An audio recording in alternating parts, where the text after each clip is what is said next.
and you're welcome to Global Business Insights, where you get more details behind the latest headlines and the data just coming out relevant to the business world. We just got some data from China, retail sales and industrial production. Good news, it does look like Beijing is onto a strong start in 2024. Yesterday, the European Union announced a major investment deal with Egypt, and we'll look at how the East-West Cold War and security dynamics are shaping investments and how economies, especially emerging economies, are positioning. In the US last Friday, the three major indexes fell as inflation concerns linger ahead of the Federal Reserve's policy meeting later this week. US stocks are poised for a mixed open later in the day. Futures are up, however. We will consider the main driver of sentiment, which we think may be the FOMC meeting on Wednesday, what we can expect to come out of that meeting. The Bank of Japan is also deciding on rates earlier. That's tomorrow, March the 19th. Will it kick off or at least signal an emergence from negative interest rates as unions secured the highest wage hike since 1991?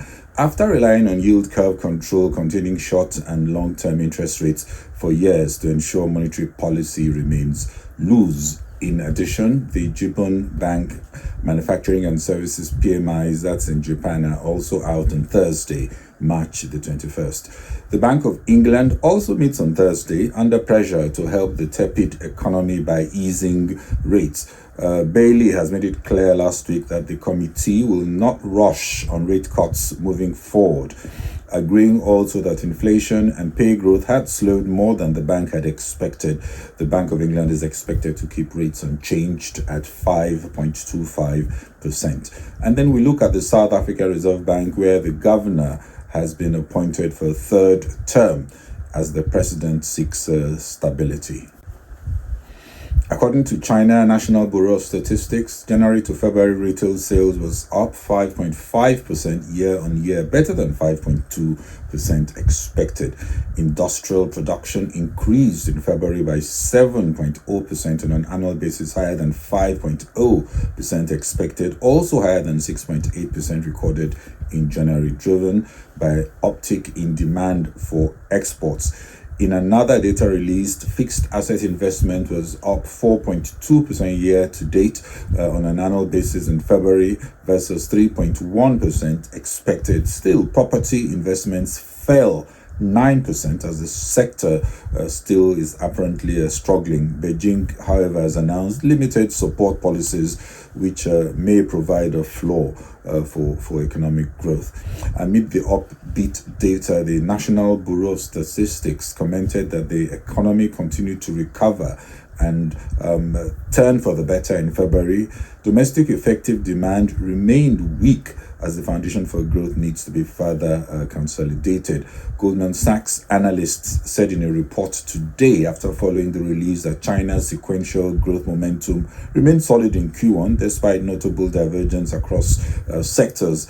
But to secure the 5% growth target this year, more policy easing is still required to boost especially domestic demand. Still in the Asia-Pacific region, as the Bank of Japan meets today, Goldman Sachs now expects the Bank of Japan to raise interest rates for the first time in 17 years when it decides tomorrow, also expecting it to abolish its yield curve control policy, targeting longer-term interest rates by buying and selling bonds as necessary. We'll bring the details on what's happened at the BOJ decision tomorrow. The US Fed's policy meeting on Wednesday could either be quite consequential in being a catalyst for sentiment, or it may just extend the let's wait and see the data period. The focus will be on the summary of economic projections, which may just confirm what we already know, that's 3 cuts this year. But we could see slightly higher economic growth trending with lower future inflation, even as there is almost 100% chance of rates left unchanged at the meeting. The Fed is practiced in using language that opens the door for a wide range of possibilities and is unlikely to jolt markets. But we learn from what is said and perhaps what is not said. If, on the other hand, the FOMC reduces hopes of rate cuts this year, that could douse market enthusiasm with a volatile market action expected. Already, many are shifting to fewer cuts. Over 2/3 of those surveyed in a recent Financial Times Chicago booth poll, they think the Fed will make 2 or fewer cuts this year. That's 2/3 of those surveyed think they will make 2 or fewer cuts this year, as the Fed is struggling to complete the last mile of its battle with inflation. And the most popular response in the survey for the timing of the first cut was split between July and September. Other events this week: the US building permits and housing starts. We get data tomorrow. We'll also get the Philadelphia Fed Manufacturing Index, existing home sales, and the flash S&P Global Manufacturing and Services PMIs come out on Thursday. In Europe today, we get Eurozone final inflation rate and balance of trade figures. Tomorrow, the ZEW's economic sentiment for both Germany and the Euro bloc, and flash consumer sentiment in the Euro area. That will come out on the 20th of March. On Thursday, March 21, we get Eurozone, UK manufacturing and services PMIs, as well as Germany's IFOs, the IFO Business Climate Index, which comes out on Friday.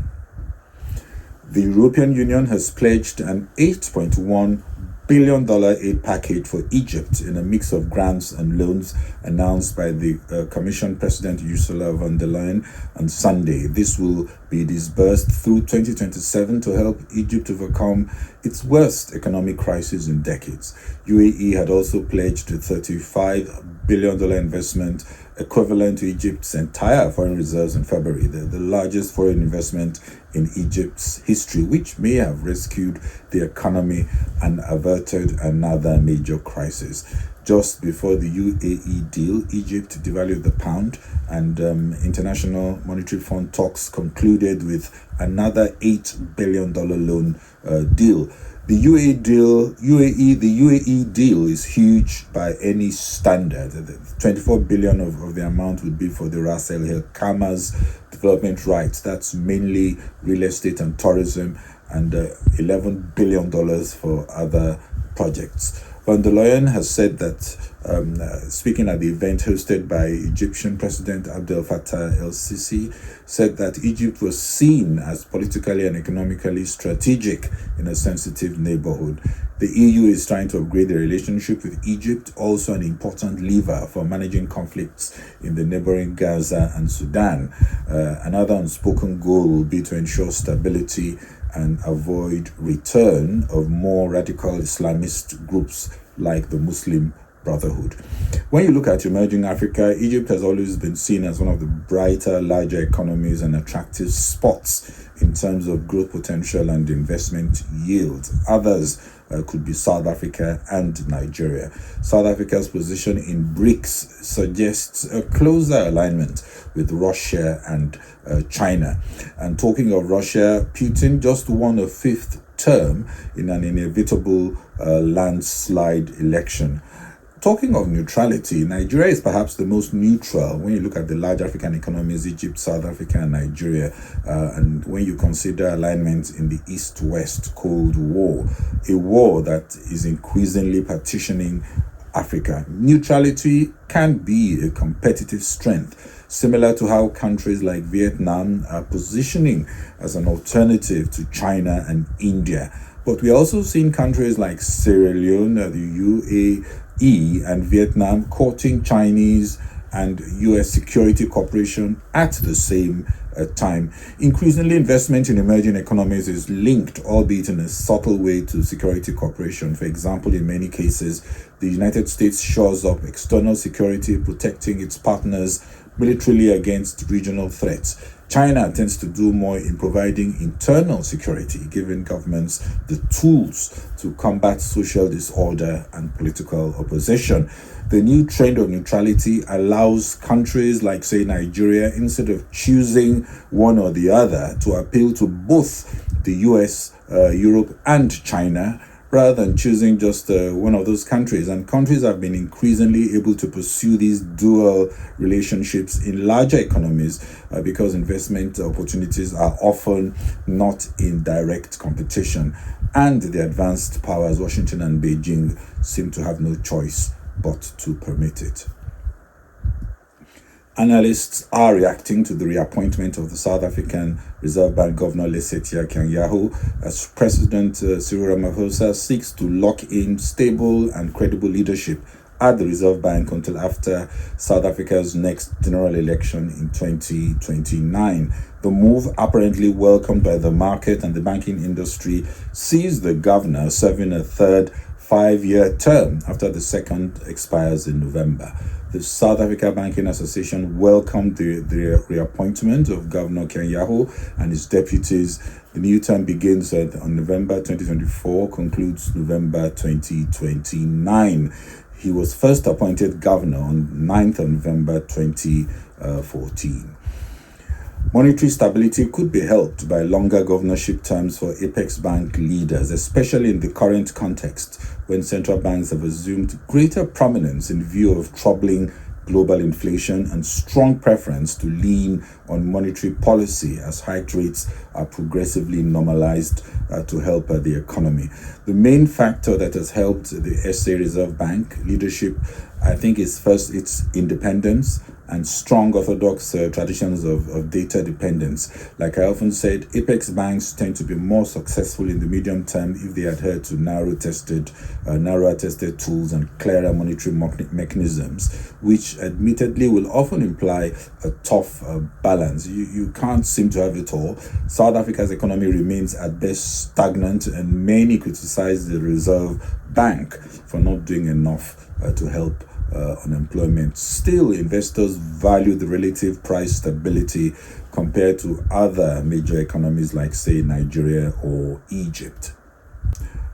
And in closing, Uber is paying £140 million to settle a lawsuit in Australia. Lawyers filed the action on behalf of over 8,000 taxi and hire car owners and drivers who claimed they lost income when the ride-hailing giant aggressively moved into Australia using unfair competition methods. Oil prices ticked up in early Asian trading as gains are still firming up. After last week, when prices rose nearly 4%, as supply was seen to be tightening. As we speak, oil is $85.71. That's the Brent crude standard, up 0.43% today. The International Energy Agency last week forecasted a near-term deficit. That's different from what they used to say, where they said there was a surplus in the market. And geopolitical risks also remain elevated, with the reported campaign of Ukrainian drone strikes on Russian oil refineries continuing over the weekend. And on Asian stocks, Japan's Nikkei 225 rose 2.67% as the Bank of Japan decides on rates. Strong economic data from China may also have helped sentiment. Shanghai Composite up 0.99%. Shenzhen Composite closed 1.46%. Hong Kong Hang Seng also positive, up 0.31%. The South Korean Kospi